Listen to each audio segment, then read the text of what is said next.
sana tigilan natin yung pagsakay doon sa mga taong ginagamit ang taong bayan. May ipapakita po ako sa inyo. Ito'y katunayan. Ito, tingnan ninyo. Medyo malabo, no? I-zoom na lang ninyo. Okay?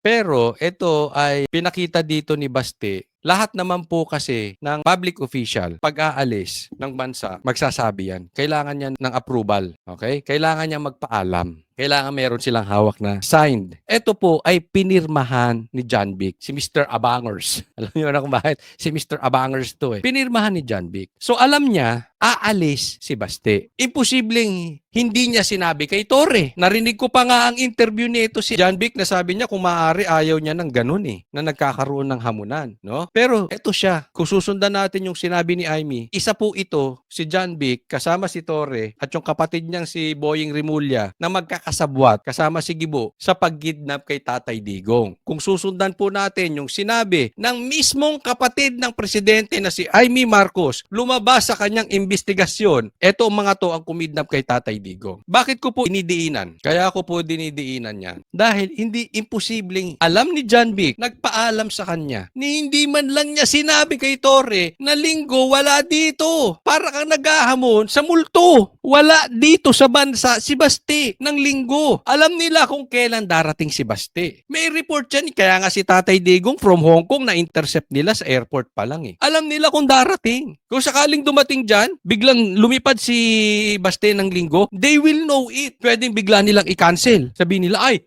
hindi, na-cancel. Hindi po pwede ang Rizal. Hindi pwede ang Rizal Coliseum. Pwedeng ganun eh. Kasi they will know. Sa katunayan, pag ako aalis ng bansa, hindi ko maintindihan ba't yan lagi ang tanong sa akin eh. Public official ka ba? Yun lang ang laging tanong sa akin ng immigration. Sabi ko hindi. Hindi naman talaga. No? Then, okay na.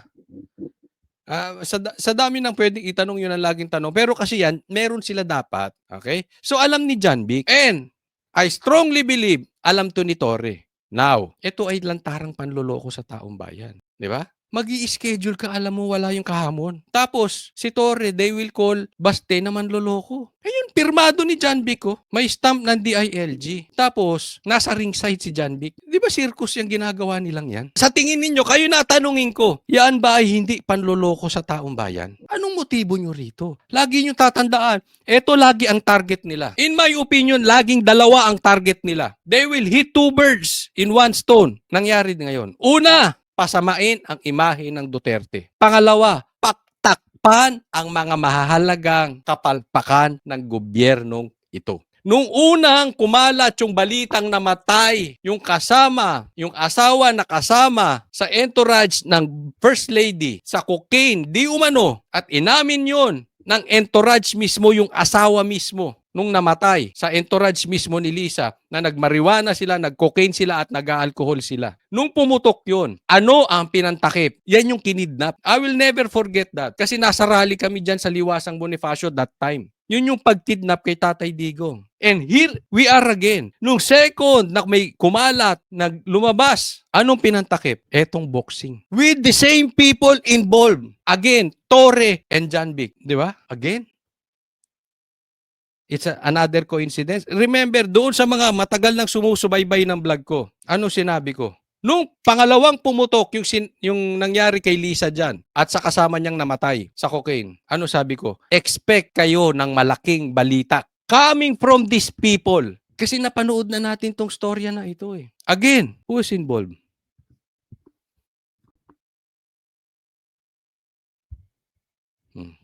Diba? Kaya nga sabi ko sa mga Pilipino, huwag naman tayong papaloko parati. Kasi napapanood ko sa Facebook, may nagsasabi na duwag si Torre, may nagsasabi rin na duwag si Baste. Yung algorithm ng Facebook ko, nakikita ko both sides eh. Hindi nyo ba nakikita that this government is a lie? Sige nga, pakisagot ako.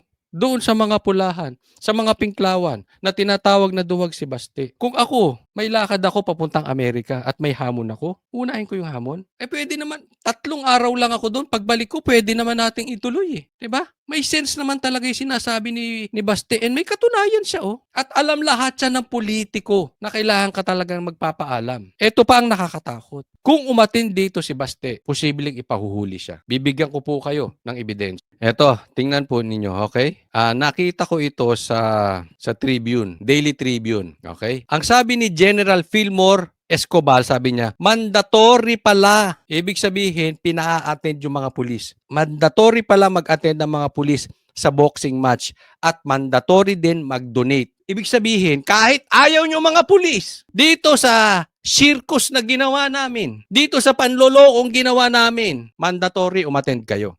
At mandatory din mag-donate. O, yan ang sabi. Sabi ni Escobar. Ito pa yung text. Makikita nyo sa kanang bahagi. Okay? Nilabas po ito ng Daily Tribune. Totoo man to or hindi totoo, bibigyan po ng komentaryo. Anong sabi ni Torre? Sinagot niya. Ito ay gawa-gawa lamang ni retired General Escobar na naging regional director sa Davao ng mahigit 2 taon. So, ibig niyang sabihin, malapit to kay PRRD. Si Escobar ay isa sa mga general na kasama ni Digong nung hinuli ko siya at pinadala sa Dahig. Sa buong panahon na nasa Villamor Air Base kami, ni hindi makatingin sa mata ko si Escobar. Dahil sa takot at nung hinatid ko si Digong sa eroplano, dumaan pa kami sa harap niya pero yumuko lang. Ano pinapatunayan dito ni Torre? Duwag si Escobar. Okay. Ngayon, sa mga nakita natin na mga pinaggagawa ni Torre, na tinawag pa niyang manloloko si Baste, sa tingin ninyo, sinong nagsasabi ng totoo? Si Escobar o si Torre? Sa lahat ng nakita niyong galawan ni Torre, if you think meron siyang credibility sa lahat ng binibitawan niya, with all the media circus that is happening right now, kayo ang makakapagsabi kung sino ang nagsasabi ng totoo. Mapagkakatiwalaan ba yung sinabi ni Torre? Ni walang attempt na tulungan ng boss niya, pare-pareho lang silang mga duwag. Again, duwag ka Escobar, gaya ni Baste. Pare-parehas kayo mga Duterte duwag. Sa pagsagot, doon sa required umattend ang mga pulis. Bukas, posibleng may makausap akong pulis. Tatanungin ko ito. May mga kaibigan naman tayong pulis. Kung required talaga sila, malalaman ko yung sagot. Gusto kong tanungin personally. Pero ito'y tinanggi ni at pinunta niya doon sa duwag. Ngayon, totoo bang duwag si Baste? Sabi ko sa inyo, alam ni John Vic wala si Baste ng linggo. Alam ni Torre na wala sa linggo, doon nila sinet. At sabi niya, pag uwi ko, Tuesday or Wednesday or anytime, pwede na tayo. Ayaw na ni Torre. Sino ngayon ang sinungaling sa kanila? Eto masasabi ko, hindi natin alam kung totoo itong message na ito. Kasi makikita nyo, may message na sa group chat nila. Ngayon, ang tanong, kung itinanggi mo ito, Torre, gusto ko ring itanggi mo yung nilabas ni Baste na alam ni John Vic, alam ninyo na alis siya talaga, na wala siya dito ng linggo. Kasi kung alam nyong andito, wala siya ng linggo at doon ka nag-set, duwag ka talaga, Torre. Dahil yung katapangan mo may expiration. Dahil alam naman natin, matapang ka lang, gaya na ang sinabi ni Baste, dahil marami kang pulis sa paligid. Anong ginawa mo roon sa KOJC? 5,000 kasama mong pulis. Ang papasukin nyo, simbahan. Karamihan, babae, matatanda pa. Hindi man lahat, but mostly ng tao ron, may edad na babae pa. Anong kasama mo? 5,000 pulis. Bakit ka matapang? Kasama mo pulis. Anong punto ni Baste? Pag mag-isa ka lang, suntukan, hindi boxing, hindi circus, hindi camera, hindi Araneta, hindi Rizal, suntukan, walang gloves. Mabubugbog ka niya. Kaya ka matapang kasi may mga pulis ka sa paligid.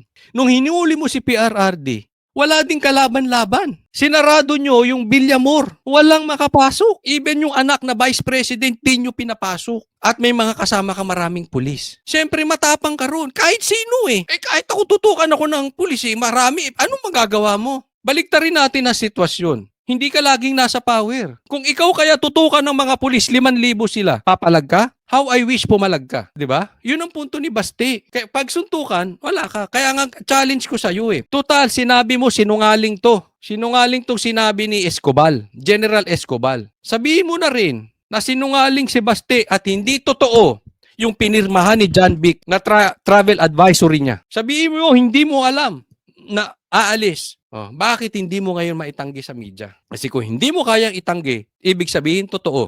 Dahil ito natanggi mo, ibig sabihin duwag ka. Tingnan po natin 'to, papakita ko kasi itong style na itong ginawa, itong boxing na ito, salamin ng 3 taong gobyerno ni Marcos. Duwag pala ito si Torres, sabi ng mga mamaya na yung patungkol kay Baste, ipapahuli pala kung dumating. Okay?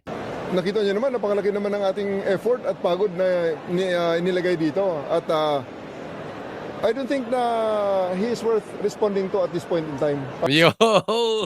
Diyan muna tayo.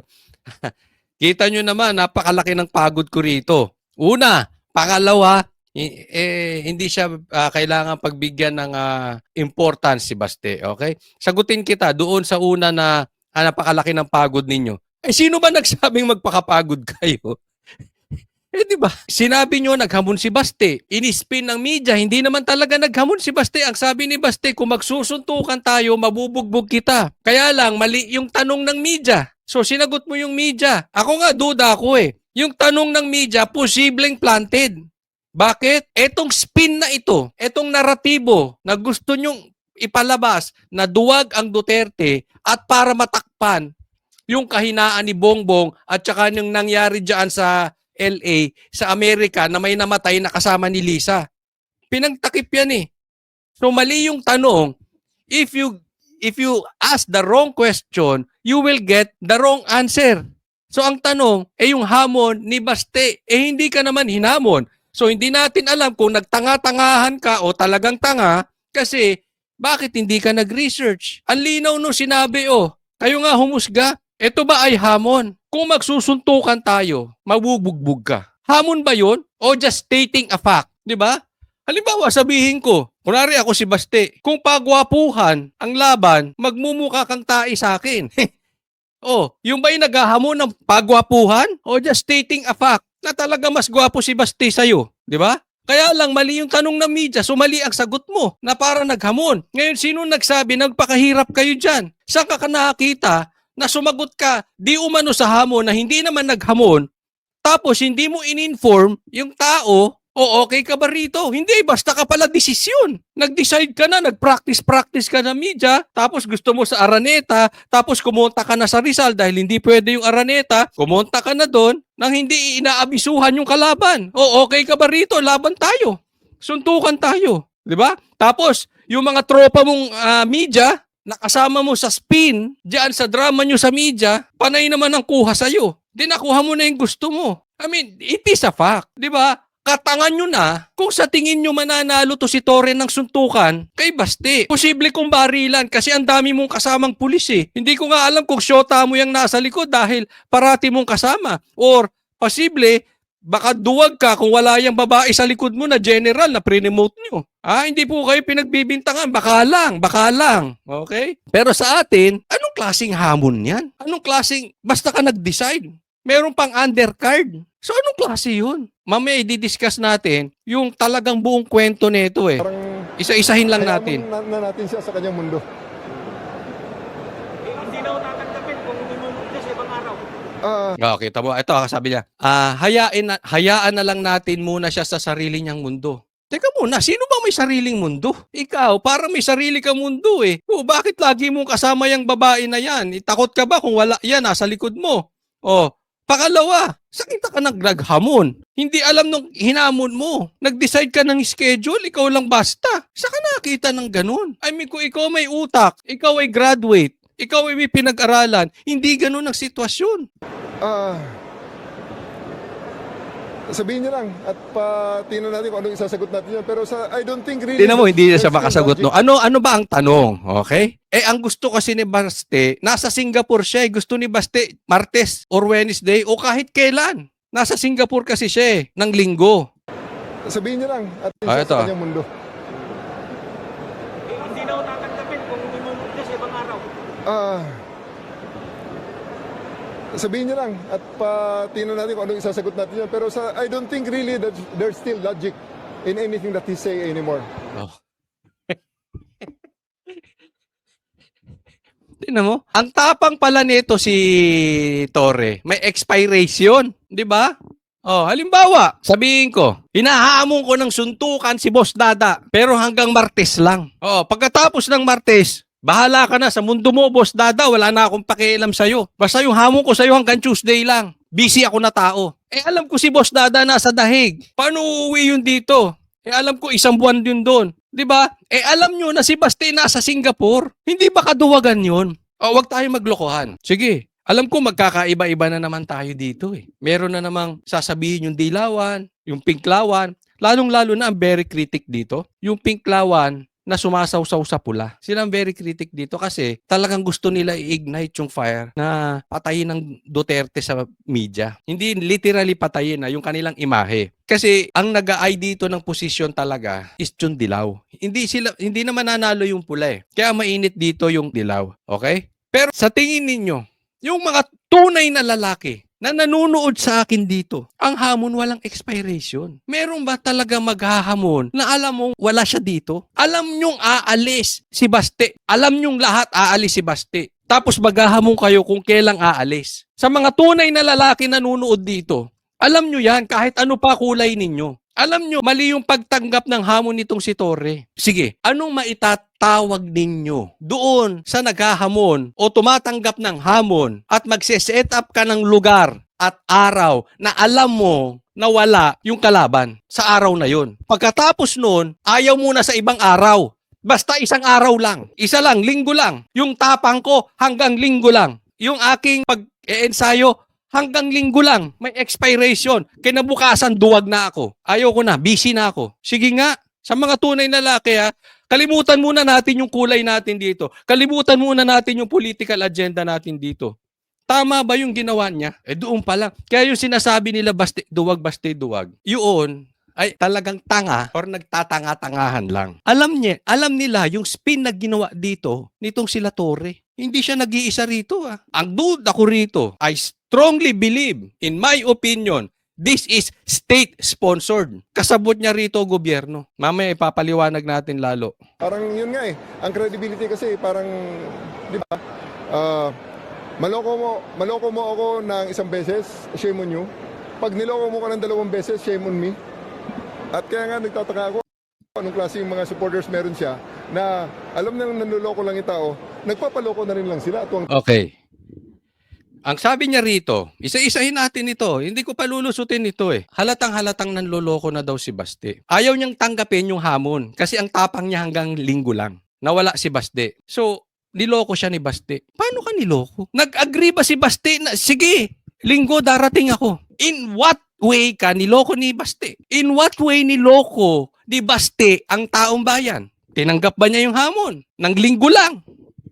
Sinabi ba niyang dadating siya ng linggo? Or ikaw ang nanloko kay Baste dahil alam mo wala si Baste? Or ikaw ang nanloloko sa taong bayan, binibilog mo yung ulo nila, ini-spin mo yung ulo nila, ini-spin nyo sa media dahil alam ninyo hindi makakarating yung tao. Tapos noon ayaw nyo lang tanggapin. Sino? Sige kayo mag-decide. Kahit pinklawang ka, kahit pulahan ka, let's make sense here. Niloko ba kayo ni Baste o niloko kayo ni Torre?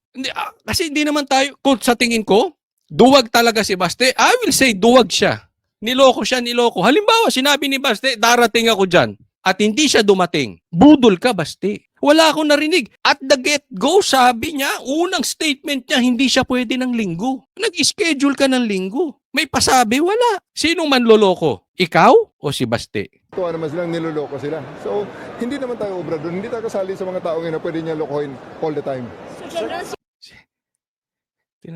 Hindi tayo kasali sa pwede niya lokohin all the time. Alam mo, kung talagang nanloko si Baste, kung sa tingin nyo nanloko si Baste, nakakaya si Baste. Pero kung sa tingin ninyo, ang nagloko itong mama na ito, ano pang credibility nito? And that is a shame. Because how can you have a PNP chief with no credibility? That is very dangerous. May tao kang mga pulis. Maraming mga pulis ayaw sa mga pinagagawa mo. But wala silang magawa. Kasi yan ang sinumpuan nila eh. Magsisilbi sila. Susunod muna sa utos. Pero asan ang credibility nito? Ito na ito na po yung huling pagtanggap niyo sa hamon. I think so. Yeah, marami akong ibang trabaho. And he's really not worth responding to. No, yan. Yung una, sinasabi niya, hindi niya pa masagot pag-iisipan niya. Pero ngayon, ayaw niya nang lumaban kay Baste. Kasi tapos na. Again, yung tikas na ito, yung Yagbuls, hanggang linggo lang. Lunes, Martes, pagdating ni Baste, wala na. Kung kailan nandito, yung kalaban niya, wala na. Alam mo, huwag kayong matutuwa. Sa mga kababayan ko, at saka doon sa mga, let's be very, very careful. Kasi sinasakyan to ng pink eh. Let's be very careful. Kasi ito po yung tinatawag nating panggagahasa sa taong bayan, sa mga mahihirap. Because they want to achieve two things. Number one, laging ganito, sirain ang Duterte at pagtakpan yung mga kapalpakan ng gobyerno. Laging ganun. Hitting two birds in one stone sila. At anong gagamitin nila? Taong bayan. Huwag po tayong sasakay dito kasi kung talagang gusto lang nilang mag-donate, sabi nga, kung gusto mo magbigay, pag nagbigay yung kaliwa mong kamay, huwag nang ipaalam sa kanang kamay. Anong ibig sabihin nun? Ang taong talagang magbibigay, ang talagang taong magdo-donate, hindi nag-a-announce. Ako, hindi tayo nagmamalinis. But believe ako dun sa mga taong nagbibigay without broadcasting it. Kasi ako naniniwala ako, pag nagbigay ka, broadcast mo, nakuha mo na yung reward mo. Pero pag nagbigay ka nang walang nakakaalam, ni hindi alam ng kanang kamay mo, sinikreto mo lang. It means, ang magbibigay sa iyo ng gantimpala, Panginoon. At mas maganda yun. Ang punto natin, huwag niyong gamitin yung taong bayan, yung mga nasalanta ng bagyo. Nasalanta na sila, ginagahasa pa. Hindi lang ngayon yan, parati yan. Ginagamit ng taong bayan for their political agenda, for their political career. Marami gumagamit niyan sa eleksyon, ayuda rito, pero gusto ng boto, 'di ba? Eto, meron din na sila kasi kung tutulong at tutulong lang din, pwede namang tumulong eh. Hindi natin kailangan ng circus. We don't need a circus. We don't need clowns to help people. We don't need this. Okay, tingnan po natin ito. Tingnan natin tong circus na ito. Let's look at these clowns. Winner by default si PNP Chief General Nicolas Torres sa kanilang boxing match ni Davao City Acting Mayor Baste Duterte na hindi dumating. Pero giit ni Duterte, hindi naman niya hinamon si Torre. Nakatutok si Katrina Son. Alam mo, Brad, mas maganda sana ang intro mo. Pero giit ni Duterte, ituloy natin ang Tuesday, Wednesday. Hindi lang yung, ano ba sinabi niya? Nakatutok si Katrina Son. Pero giit ni Duterte, hindi naman niya hinamon si Torre. Totoo naman hindi niya hinamon, pero sana sinabi mo rin, ituloy ng Tuesday, Wednesday, kasi yung po yung ni. Naghiyawan ang mga tao sa Rizal. Tingnan nyo ha, tingnan nyo tong lahat na ito. Look at this drama, look at this circus, look at these clowns. If totoong hindi nila alam na darating si Baste. Pero by now, dapat alam na nila yun. Kasi meron silang intelligence kung nakasakay ba sa eroplano si Baste or andyan na sa area, di ba? Pero let's give them the benefit of the doubt. Kung sakaling hindi nila alam na darating talaga, katanggap-tanggap tong ginagawa nila. Pero kung alam nilang hindi darating at ganyan, ngayon lang ako sa basketball, alam ko madalas magkaroon ng default sa mga liga-liga. Bakit? Kasi 10. Usually ang liga-liga subdivision di ba? Ginaganap pa yan Sabado, Linggo, Family Day. Minsan, yung mga bata, madalas mangyari sa amin yan sa liga sa basketball 'Di ba? Yung mga bata o binata kasama yung pamilya, lumalabas ng weekends. So may defaults sa basketball. Pero ngayon lang ako nakakita sa boxing may default.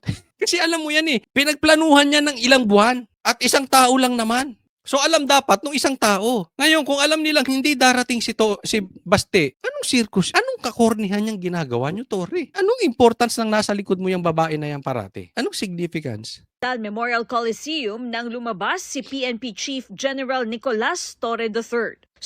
Todo ngiti pa siya Hindi ko alam kung nakatatawa ka sa sarili mo o natatangahan ka sa sarili mo o nakukornihan ka sa sarili mo. Ano ba tong napasok-pasok ko, katanda ko na. Sa bagay, kung meron yan kalekip na pera, hindi natin alam. Baka meron, baka wala. Pero kung meron yan, siguro iniisip niyan. Di ba nang magbuka akong tanga?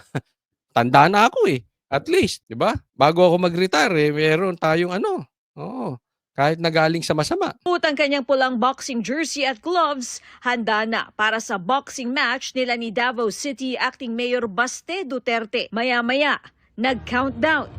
At nang matapos ang bilang at wala si Duterte. Winner by default si Torre dahil sa hindi pagdating ni Duterte. May mga state Sabi ko dito anong katangahan yan? Meron akong post, sabi ko, sino mas tanga? Yung feel mo na nanalo ka kahit wala kang kalaban na alam mo kasing hindi darating? O yung nag-sponsor nung laban ng tanga? Or yung nanood ng tanga? Hindi ko po sinasabing, kasi karamihan daw ng nanood dito pulis dahil required sila. Hindi po sila yung sinasabi kong tanga. Kasi wala naman silang magagawa eh. Ganyan naman ang pulis eh, 'di ba? Yan nga ang butas sa ating batas dahil kahit alam nilang mali, kailangan nilang sumunod eh. 'Di ba? So hindi natin sila masisi. Pero yung mga politiko na ginamit to para sa akin tanga yun eh. Alam mo ng drama to, nandiyadyaan ka pa, 'di ba? Anong purpose mo? Or alam mo na nga drama ito, nanood ka pa diyan. Eh, hindi ko alam, kayo magsabi sino bang tanga? Yung nanalong walang kalaban o yung promoter o yung sponsor nito, state sponsored to. Lahat gumalaw diyan eh.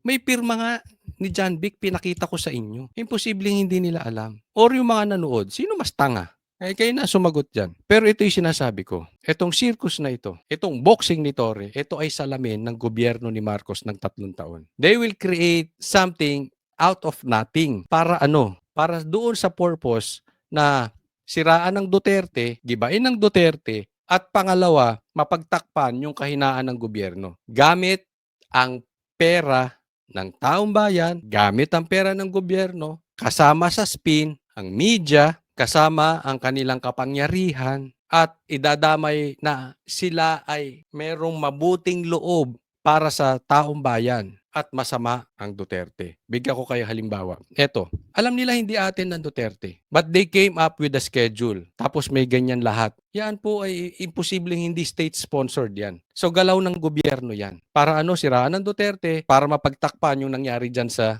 LA na namatay yung kasama ni Lisa. Ginagamit ang media. Paano ginamit ang media? They asked the wrong question. Nilagay nila sa bibig ni Baste na siya ay naghahamon na hindi naman talaga dahil lang sinabi ni Baste, kung magsuntukan kami niyan, matatalo ko yan. That is not paghamon. That is stating a fact. Nagsasabi lang siya ng katotohanan. Hindi niya hinahamon. So, mali, gamit ang media. Yung media, mali rin ang pagpapakalat, sasakyan ng media, everybody's involved, sasakyan ng secretary, sinakyan ni John Vic, gamit ang kapangyarihan ng PNP chief, ginamit ang pulis, pinapunta dyan, di umano. Isipin mo, umisip kayo ng ganitong sitwasyon. Halimbawa, yung pagpapahuli kay Tatay Digong sa Dahig, gamit ang war on drugs. Ginamit nila yung mga salita ni Tatay Digong, mismo na papatayin sila, pero iba naman ang ibig sabihin ni Tatay Digo, gamit ang media, gamit ang pera ng taong bayan, pera ng gobyerno, gamit ang mga sekretary, pinahuli si PRRD, gamit ang pulis, gamit ang uniform men natin na may mga armas, sila yung may kapangyarihang manghuli, kahit wala na tayo sa ilalim ng ICC, ginamit pagpapakidnap ni Tatay Digo. Etong boxing ni Torre is all the same nung ginawa kay PRRD. It's also the same nung ginawa kay Pastor Kibuloy. Pinasok ang kingdom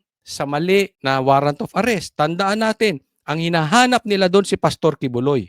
Pero wala sa warrant si Pastor Kibuloy. Kini-question ni Atty. Torion, anong sinabi ni Torre? Papasok kami sa ayaw at sa gusto nyo, magreklamo na lang kayo. Bibigyan namin kayo ng 15 minutes, gamit ang dahas, gamit ang pulis. Pero sinabi niyang bibigyan namin kayo ng 15 minutes, pumapasok na doon sa likod. Ganito po, manlin lang to si Torre. Same. Itong ginagawa ni Torre ay salamin ng gobyerno ni Marcos. Pinasok ang kingdom, nag-stay na doon. Sa kunwari, hinahanap si Pastor Kibuloy pero iba ang hinahanap dahil naghukay doon. Meron silang ibang gustong makita doon sa kingdom. Hindi si Pastor Kibuloy ang hanap nila dahil mali ang warrant of arrest, wala si Pastor, at doon sa kalagitnaan, naglabas ang korte ng desisyon. Mali po yung ginawa nila, illegal yon, kailangan silang umalis. Hindi sinunod ni Torre. Anong sabi ni Torre? Magreklamo na lang kayo, basta mag-i-stay kami dito hanggang lumabas si Pastor. Ganyan-ganyan po. Hindi ba nyo naiisip? Parehas. All the stories. Hindi lang po ito about Torre. Marami pang ibang ahensya ng gobyerno ganito. Gamit ang pulis, yung mga pulis na walang magawa. Kahit yung mga pumasok sa KOJC, sinasabi nila, hindi nila gusto yung ginagawa nila, ba't wala silang magawa? Gamit ang secretary, gamit ang power at kapangyarihan ng gobyerno. Ganito po katindi ang pangyayari ngayon sa Pilipinas. Torre dahil sa hindi pagdating ni Duterte. May mga statements na rin siya na hindi na rin darating. Kaya itunuloy na lang natin sapagkat marami ang nagbayad. Marami ang nagbayad. Nakalikom tayo ng mga 350,000 na daw sa gates. So we have to show up and give the people what they expect. Ayon pa kay Chief PNP Ano sabi? Meron silang nalikom. Again, yan din ang salamin ng gobyerno ni Marcos. Ano? Ayuda. Meron silang hindi magawa. Walang infrastructure, walang nangyayari sa bansa natin. Puro baha. Sabi nila may flood control projects pero puro baha. Paano nila pinagtatakpan? Yan ganyan. Bibigyan nila yung mga nasalanta kunwari, 'di ba? Anong ginawa ni Lisa? Namigay siya ng balde na may laman di umano, na kung ano, 'di ba? Yan yung style nila. Ito nakakaasar. Gamit ang ahensya ng gobyerno, ng mga sekretary, pati media. Nawala ng backbone ng media natin. PNP Nicolas Torre na ito na raw ang huling beses na papatol siya sa hamon ni Acting Mayor Baste Duterte. Pagbibigay din niya na pinatulan lamang niya ang boxing match dahil gusto niya makalikom ng pondo para makatulong sa mga kababayan natin na nasalanta ng sunod-sunod na bagyo. Kaya nga maraming nagsasabi, di ba? Kalat na kalat to sa media ngayon, sa social media. Duwag to si Torre. Hindi ganyan ang pagtanggap sa hamon. Tatanggapin mo dahil alam mo wala yung tao. Pagkatapos nun ayaw mo na. Kalukuhan yun. Yan po ay gawain ng duwag. Daming nagsasabi niyan sa social media. Kalat na po. Hindi na po nila matatanggihan. Ayon kay Torre, 16.3 million na cash donation ang nalikom sa event. May donasyon pa raw na isang truck ng mga bigas at delata. Nagbigay rin si boxing champ Manny Pacquiao ng belt para i-auction. Dagdag ni Torre, walaan niya silang nagastos sa event. Matapos niyan ay nagpunta siya sa Baseco para mamigay ng ayuda. Naniniwala kayo doon, wala silang ginastos. Ako, pag sabi ni Torre, mali. Yung sinabi na lang nila eh. Walang pumasok na baril sa KOJC. Yung sinabi niya na niloko sila ni Baste, alam naman nila. Anyway, wala tayong magagawa sa gobyerno. Ganyan talaga eh. Wala talagang matibay na nagawa sa gobyerno. So, we will expect more of this. Again, magsasalita na naman ako. We will expect more of this dahil wala na talaga silang, alam mo kaya gusto nila matuloy yung impeachment para doon ma-focus ang taong bayan. Wala talaga silang silbi as a government. Wala silang naidudulot. Padausdos na ang ekonomiya natin. Paano malilibang ang taong bayan? We need clowns. They got a perfect clown sa katauhan ni Torre.